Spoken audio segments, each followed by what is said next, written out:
जो मसवदा था law minister साहब ने, जो हमारी बार एसोसिएशन और बार काउंसिल की कन्वेंशन हुई थी, जो कि सुप्रीम कोर्ट बार ने कॉल की थी, उधर उन्होंने मुझे दिया था।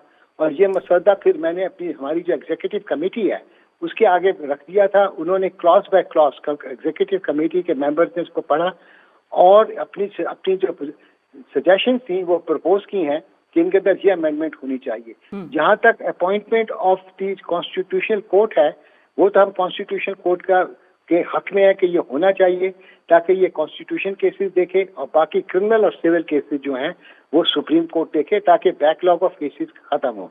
जहां तक अपॉइंटमेंट ऑफ जजेस का ताल्लुक है, ये था कि 4 जजेस होने चाहिए अब तक कॉन्स्टिट्यूशनल कोर्ट के हर 4 सूबों को वो रिप्रेजेंट करें और 1 चीफ जस्टिस होना चाहिए। इनकी जो पहली अपॉइंटमेंट है उसकी एक कमेटी फॉर्म होनी चाहिए, 4 मेंबर्स हों, जो 2 ट्रेजरी बेंचेस से हों पार्लियामान के और 2 अपोजिशन से हों, 1 लॉ मिनिस्टर हो और 1 रिप्रेजेंटेटिव या nominee of the Pakistan bar council हो, जो सीनियर एडवोकेट सुप्रीम कोर्ट हो। ये नाम रेकमेंड करेंगे।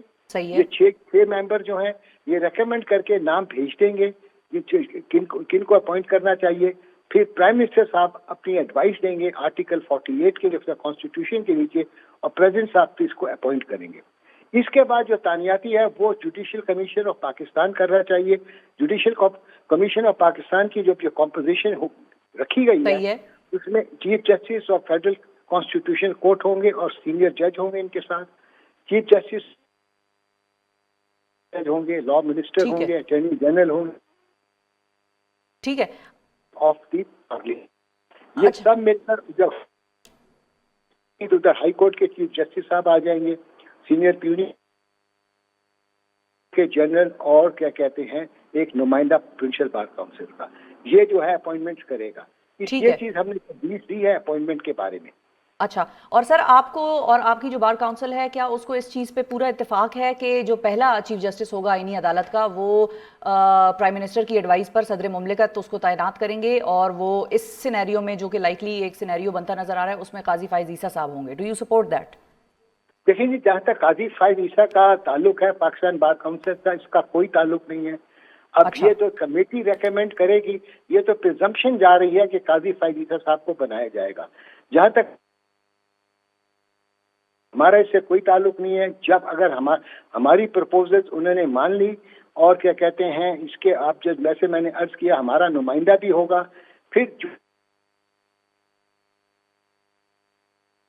बनेगा जस्टिस बनेगा।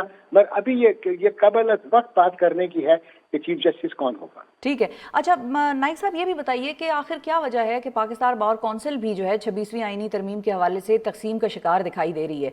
आपके अपने जो 6 मेंबरान हैं वो ऐसे हैं कि जिन्होंने वाज़े तौर पर 26वीं आईनी तरमीम के हवाले से अपने खदशात का इजहार किया और उन्होंने प्रेस रिलीज भी उनकी तरफ से जारी हुई थी।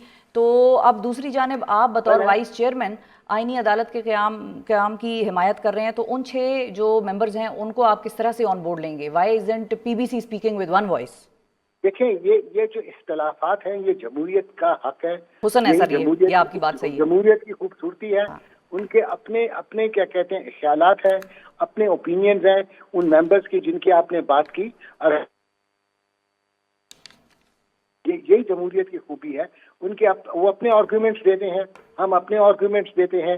तो अब ये बात ये है कि जो मेजॉरिटी होती है किसी भी क्या कहते हैं पार्लियामान के अंदर हो या किसी के अदारे के अंदर हो, majority always prevail as far as democracy is concern. तो मेजॉरिटी जो है वो ही चाहते हैं कि आईनी अदालत होनी चाहिए। ठीक है, लेकिन नाइक साहब, फिर यहाँ पर हमें वो जो सुप्रीम कोर्ट के फैसलों के प्रेसिडेंट्स में मिलता है कि भाई डिसेंट भी आता है, तो फिर यहाँ पर भी एक डिसेंट तो आ ही रहा है फिर।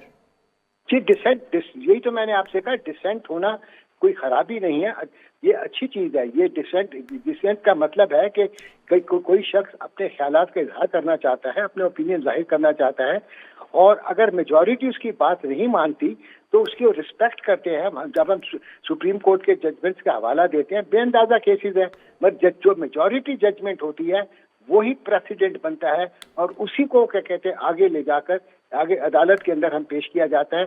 जो माइनॉरिटी व्यू होता है वो कभी भी साइट नहीं किया जाता as a president, for the purpose of decision of a case. सही है। अच्छा नाइक साहब ये भी बताइए कि अब हाई कोर्ट्स में इस किस्म की पिटिशंस मूव होने लग गई हैं। आज मुस्तफ़ा नवाज खोखर साहब ने भी इस्लामाबाद हाई कोर्ट में पिटिशन दायर की, पेशावर हाई कोर्ट में भी पिटिशन दायर हुई है दीगर शख्सियात की जानिब से कि 26वीं आईनी तरमीम का जो मुसवदा है उसको पब्लिक किया जाए। क्या आप इस पिटिशन की हिमायत करते हैं? मतलब कम अज़ कम, और उन्होंने ये भी कहा है कि कम अज़ कम इस पर 8 हफ्ते डिबेट भी होनी चाहिए, अदरवाइज इसके पब्लिक होने तक तरमीम की मंजूरी के अमल को रोका जाए।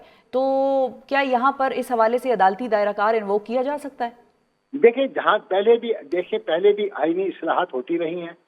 आज तक 25 अमेंडमेंट्स आई हैं।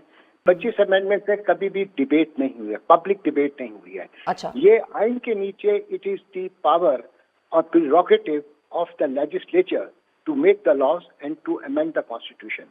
सुप्रीम जुडिशरी का काम है इंटरप्रेट करना लॉ को, और एग्जीक्यूटिव का काम है इम्प्लीमेंट लॉ करना। अब ये पार्लिमान का हक है, पार्लिमान आपस में बैठ के जो नुमाइंदे हैं वो फैसला करेंगे, क्योंकि आइन ये कहता है state will be governed by the chosen representatives of the सही पीपल। है। लेकिन नाइक साहब, रिप्रेजेंटेटिव्स ऑफ द पीपल जो है एक में वो पार्लिमान के अंदर है। जी, हम जो है एज वकील जो है या कोई ट्रेड बॉडी है, they are not the chosen representative. ठीक है, they can give their opinion but they can not force their opinion on the parliament. ठीक है। लेकिन वही पब्लिक डिबेट वाली जो बात है, 18वीं तरमीम का बहुत जिक्र होता है, उस पर तो कितने आवर्स हैं सर कि उस पर डिबेट हुई है और सबके सामने वो मुसवदा था, हर शख्स अपनी एतराज़ात भी बताता था, उसमें अपनी एडवाइस भी देता था। तो इस पर डिबेट ना होना ये कोई अजीब सी बात नहीं है? 18वीं तरमीम का जहां तक ताल्लुक है वो पार्लियामान के अंदर ही डिबेट हुई, और उसकी भी जो डिबेट थी वो बाहर नहीं आई। कभी भी पब्लिक को उस डिबेट के अंदर शरीक नहीं किया गया। सही है, यानी कि ठीक है, ठीक है, तो पब्लिक को शरीक नहीं किया गया था। 18वीं तरमीम के बाद 19वीं भी आई, 20वीं भी आई, कई तरामीम जो आई हैं उन पर बहस व मुबाहिसा नहीं हुआ, पब्लिक डिबेट नहीं हुई। ठीक है, एक कंसेंसस डेवलप करके, क्योंकि आइन ये कहता है अगर 2/3 of the total membership of the both houses if they sit separately and pass the constitutional amendment, this means it should be passed. अब ये पब्लिक का जो डोमेन है, इस आईनी के इस्लाहात के अंदर उनका कोई, मैं समझता हूँ आईनी हक कोई नहीं है।